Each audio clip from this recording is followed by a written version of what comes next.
Lur, selamat datang di Ngalor Ngalebu Mehorore. Yo, apa kabar lur? Sehat-sehat kabeh yo. Balik mana ya aku Icang Oli Samping seperti biasa sesuai requestan dari kalian. Kali ini kita akan mengalor film Norwegia punya tentang bencana alam yang berjudul The Wave tahun 2015. Artinya aja gelombang, sudah pasti tsunami dong, nggak mungkin gelombang elektromagnetik ya kan? The Wave bercerita tentang bencana tsunami mahadahsyat setinggi 80 meter yang disebabkan bukan karena gempa ataupun gunung meletus. Kira-kira apa penyebabnya dan gimana kengerian di film ini? Langsung kita gaskan aja dari pantun dulurku Rama Sungep official ya kan. Golek sego pecel nang sarangan, monggo sekecaaken ngan.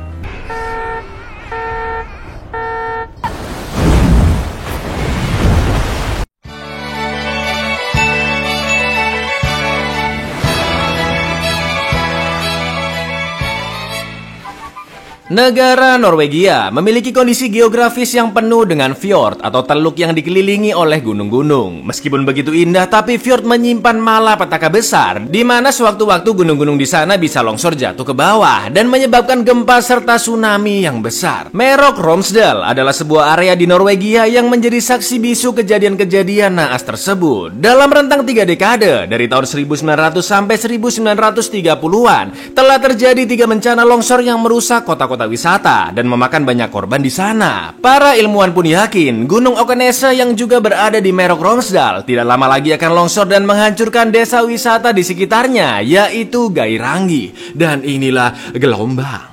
Er nå trua av det folket der frykter kan bli en. Ingen andre steder er det registrert så aktive. Gigantisk ustabilt fjellparti som kommer at Christian adalah seorang ahli geologi yang bekerja di Pusat Pengawasan Longsor Åkneset, Desa Geirangi. Pusat Pengawasan Longsor kepanjangan lur, kita singkat PPL aja ya kan. Karena hari itu adalah hari terakhirnya bertugas dan akan pindah kerja ke kota. Pesta perpisahan pun diadakan bersama kru peneliti yang lainnya, yaitu Arvid, Margot, Jacob, dan George. Tapi setelah itu terlacak air tanah yang mendadak berkurang dan beberapa alat mendeteksi bencana di Gunung Åkneset mati tiba-tiba. Meskipun dari tayangan langsung gunung baik-baik saja karena tidak ada pergerakan, tapi Christian memiliki firasat buruk dengan kondisi Gunung Åkneset. Det var ingen andre bevegelser. Nei, grunnvannet sank plutselig. Stille. Det går bra. Stikk av pakk. Sesampainya di rumah, Christian akan membawa kedua anaknya Sondre dan Julia pindah ke sebuah apartemen di kota metropolitan Stavanger. Sedangkan istrinya bernama Idun harus bekerja dulu beberapa hari di Hotel Geirangi dan nanti baru nyusul pindahan ke kota. Mereka pun beres-beres dan membuang beberapa barang yang tidak dibutuhkan lagi, termasuk dokumen-dokumen penelitian milik Christian. Setelah selesai packing dan pamitan ke tetangganya yaitu keluarga Thomas, Christian dan kedua anaknya pun OTW ke pelabuhan, sedangkan Idun OTW kerja ke hotel. Sambil antri nunggu kapal feri bersandar, Christian yang masih kepikiran kondisi Gunung Åkneset melihat Sondre yang lagi main game Jenga di HP-nya. Kayak Unus Taku gitu lur, narik-narik balok, kalau salah tarik nggak seimbang towernya bisa jatuh. Loh, jangan-jangan langsung nggak jadi ke kota dan puter balik ke kantor PPL. Christian memberitahu teorinya ke teman-teman peneliti bahwa gunung selalu memiliki lapisan, di mana air yang mendadak berkurang karena masuk ke celah baru dan membuat lapisan yang baru. Karena itulah lapisan gunung mulai bergerak-gerak dan yang akan jadi masalah besar lur jika tekanan dari atas gunung terlalu kuat. Maka lapisan menjadi tidak seimbang dan akan runtuh hingga menyebabkan bencana besar yang sangat susah diprediksi. Persis seperti game Jenga. Forskyvningene har vært store nok. Setelah kedua anaknya diminta menunggu di dalam mobil, nggak pakai banyak mikir, Christian dan Jacob OTW naik helikopter ke stasiun pengendali Åkneset untuk memeriksa alat mendeteksi bencana. Dan sesampainya di dalam celah gunung, mereka menemukan 2 kabel alat mendeteksi yang sudah rusak.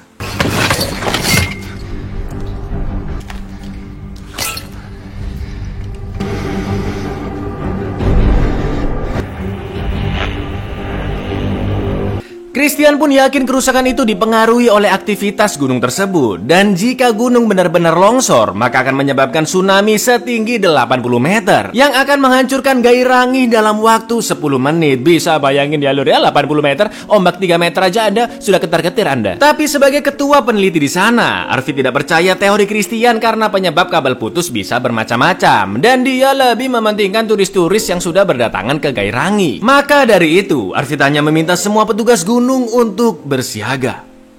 Karena ditinggal terlalu lama, Sondre dan Julia menunggu di hotel bersama ibunya. Christian pun langsung pergi ke sana dan kena omel dari Idun karena meninggal anak-anaknya begitu saja untuk bekerja, yang bahkan bukan jadi tanggung jawabnya lagi karena dia sudah resign. Mereka pun harus bermalam di hotel dulu karena hari itu sudah tidak ada jadwal kapal feri lagi. Tapi karena Julia nggak mau tidur di hotel, Christian pun nemenin anak bungsunya tidur di rumah. Sedangkan Sondre dan Idun tetap menginap di hotel.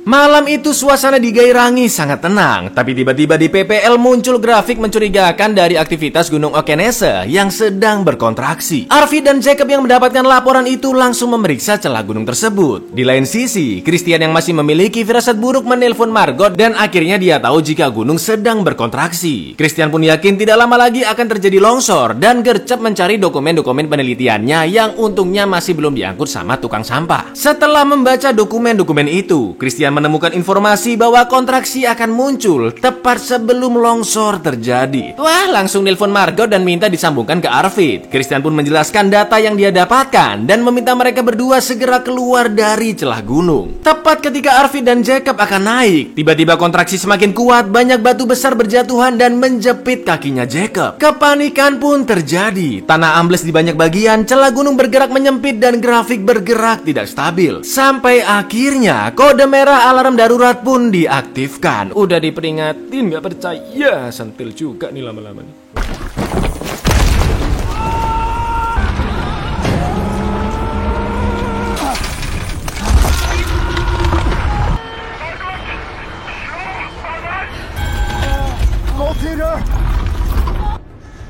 Margot?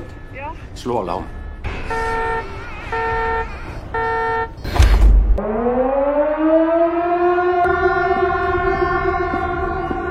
Tiba-tiba gempa berhenti, bukan karena kondisi sudah aman, melainkan gunung akan segera longsor. Karena pengaman milik Jacob rusak, Arvid pun memberikan pengaman miliknya, dan dia lebih memilih untuk mengorbankan diri. Sampai akhirnya gunung pun longsor, batu-batuan menimpa Arvid hingga terjatuh dan tewas. Lalu tsunami yang sangat-sangat besar akan segera terjadi.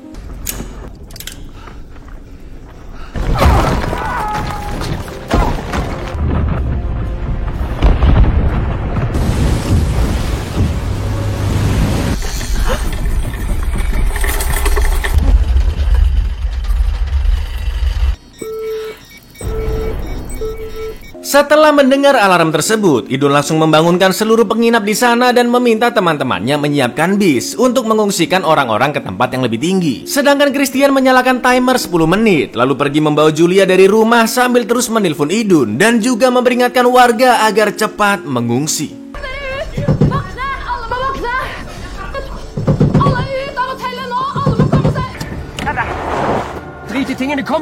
Tak lama kemudian Idun menelpon balik dan meminta Christian fokus menyelamatkan Julia saja, tanpa menjemput Idun dan Sondre di hotel. Karena mereka semua akan mengungsi menggunakan bis ke dataran tinggi di dekat sana. Lagi pula jalan menuju hotel bertolak belakang dengan jalan tujuan Christian. Dengan terpaksa Christian pun langsung pergi ke tempat yang tinggi. Dan beberapa menit lagi tsunami akan menerpa Gairangi. Sementara itu di hotel terlihat beberapa pengunjung yang masih mentingin barang-barangnya ketimbang nyawa mereka sendiri dong. Ketika semua tamu mulai masuk ke dalam bis, Idun baru ngeh Sondre tidak ada di kerumunan pengunjung. Dia segera mengecek ke kamarnya, tapi nggak ada Sondre ya kan, mana ditelepon gak nyambung-nyambung, kemana coba? Dua pengunjung yang mendengar anak Idun masih belum ketemu keluar lagi dari bis untuk membantunya. Mereka adalah sepasang suami istri, Maria dan Philip. Di lain sisi, jalanan menuju dataran tinggi macet total. Christian yang tahu waktu kurang 4 menitan lagi langsung berlari membawa Julia sambil memperingati semua orang yang masih di dalam mobil. Sampai akhirnya dia melihat keluarga Thomas dan meminta mereka segera berlari. Tapi sayangnya istri Thomas bernama Anna, kakinya terhimpit mobil di depannya gara-gara lupa di handrem. Di saat yang sama, deburan ombak tsunami setinggi 80 meter sudah terlihat dan sebentar lagi akan menerpa mereka semua. Christian pun menitipkan Julia bersama Thomas dan putri, sedangkan dia akan membantu menyelamatkan Anna. Tapi karena kegenca cukup lama, jelas larinya Anna pincang dan Christian yang tahu mereka tidak akan berhasil kembali masuk ke dalam mobil dan berharap peluang hidup mereka lebih besar. Lalu yang terjadi,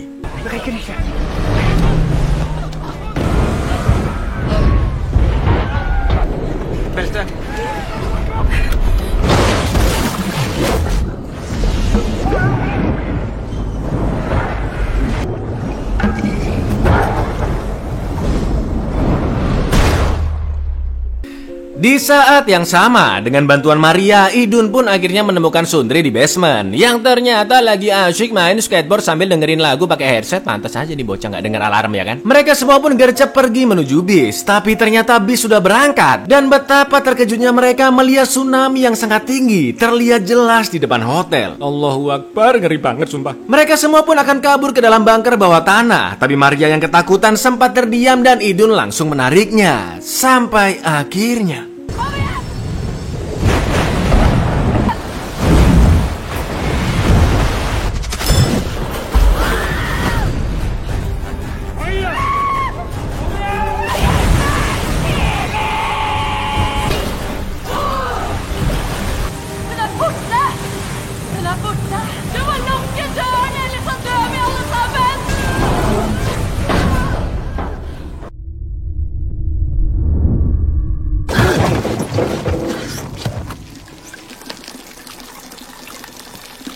naasnya Maria tidak terselamatkan. Begitu pula dengan Anna yang tewas tertusuk besi pembatas jalan. Dan Christian pun langsung pergi mencari Julia. Setelah berjalan cukup jauh, Christian melihat para warga yang selamat dan untungnya putri semata wayangnya juga berhasil selamat beserta Thomas dan anaknya. Setelah itu Christian meminjam HP seseorang yang sedang menelpon temannya yang tinggal di Gairangi bagian atas. Christian pun akhirnya tahu jika tidak ada bis yang sampai di sana. Lalu dia kembali menitipkan Julia ke Thomas dan pergi mencari bis tersebut karena Christian yakin mereka berdua masih hidup. Skal jeg gå og finne mamma? Og Sondre. Sondre, selvfølgelig. Ok, da blir du her. Vet du hva, du er en modig liten jente, du.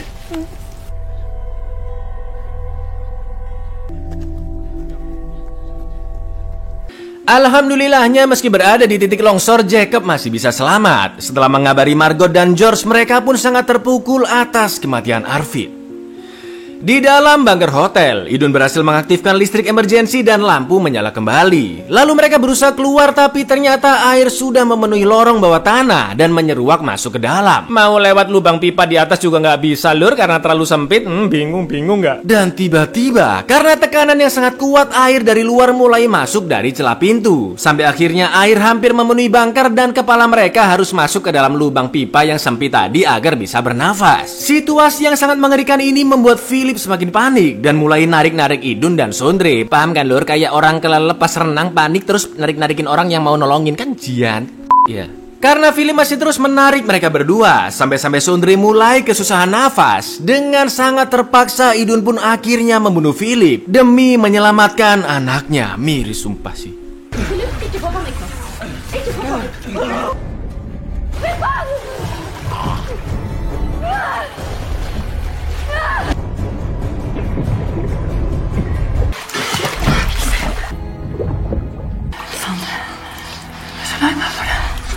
Di lain tempat, Christian melewati jalanan Gairangi yang sudah dipenuhi mayat dan luluh lantak karena tsunami. Lalu dia menemukan bis dari hotel dan tidak ada satupun yang masih hidup di dalamnya. Tapi karena mayat Idun dan Sondre tidak ditemukan, Christian pun langsung pergi ke hotel untuk mencari mereka. Terlihat hotel yang sudah hancur dan terbakar. Lalu Christian menemukan tas milik Sondre dan jelas dia menganggap putranya sudah meninggal, begitu juga dengan istrinya. Christian yang emosi pun memukul-mukul rangka hotel dengan tongkat besi dan justru justru suara pukulan itu terdengar jelas oleh mereka berdua. Idun dan Sundri pun langsung berteriak, tapi karena suara mereka tidak terdengar, Idun mengambil kunci Inggris untuk mengetok-ngetok pipa di sana. Sampai akhirnya Christian pun mendengar suara ketokan tersebut.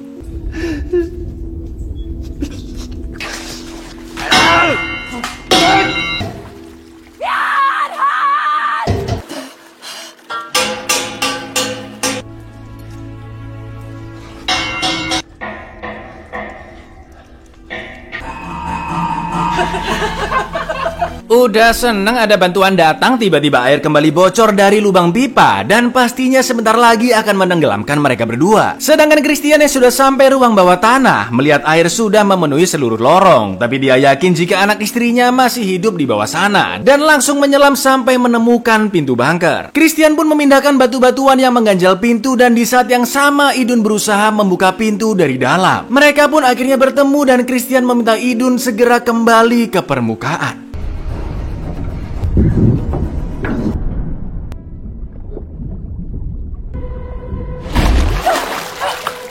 Setelah Idun selamat, Christian masuk ke dalam bunker dan menemukan Sondre yang mulai kena mental karena situasi mencekam tersebut. Christian pun menyemangati Sondre agar dia mau berenang sedikit lagi karena ibunya sudah menunggu di luar sana. Mereka berdua pun akhirnya menyelam keluar bunker, tapi karena Sondre masih panik, nafasnya mulai kehabisan dan Christian langsung membantunya dengan memberikan udara dari mulutnya. Sondre pun berhasil selamat, tapi naas Christian sudah kehabisan nafas dan tidak sadarkan diri. Idun yang tahu suaminya belum kembali langsung menyelam ke bawah, membawa tubuh Christian dan terus berusaha menyelamatkannya sampai akhirnya.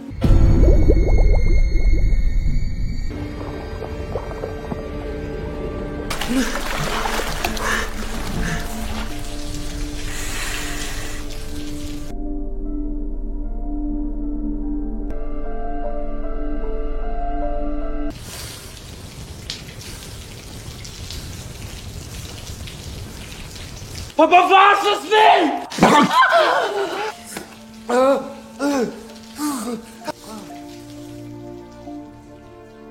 Sementara itu di dataran tinggi, bantuan medis telah datang dan Julia masih menunggu keluarganya. Lalu tak lama kemudian, Christian, Idun, dan Sundri datang. Mereka semua pun selamat dari bencana mengerikan tersebut dan akhirnya bisa berkumpul kembali.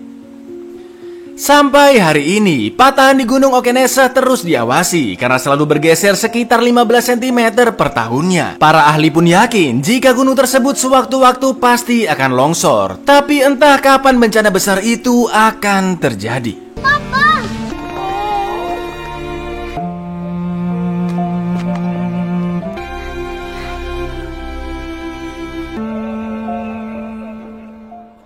Buyar, udah, mending liburan ke Istana Boneka aja udah lur, dah. Meskipun mengambil latar di tahun 2015, tapi film ini mengadopsi insiden longsor dan tsunami yang menghancurkan desa Twyford pada 7 April 1934 dan menewaskan 40 orang. Juga terjadi insiden serupa di tahun 1905 yang menewaskan 60 orang lur dan bisa terjadi lagi sewaktu-waktu. Apa enggak? Ngeri. Di balik pemandangan yang sangat indah tersimpan bencana yang luar biasa. Semoga kita semua selalu dianugerahi keselamatan ya lur ya. Amin. Kecuali mafia penimbun minyak goreng. Ya wes gitu dulu lor, aku Icang undur diri, matur nuwun dan seno untuk tidak percaya dengan peringatan bencana. Baca yes untuk disubscribe di bawah ini. Assalamualaikum lor.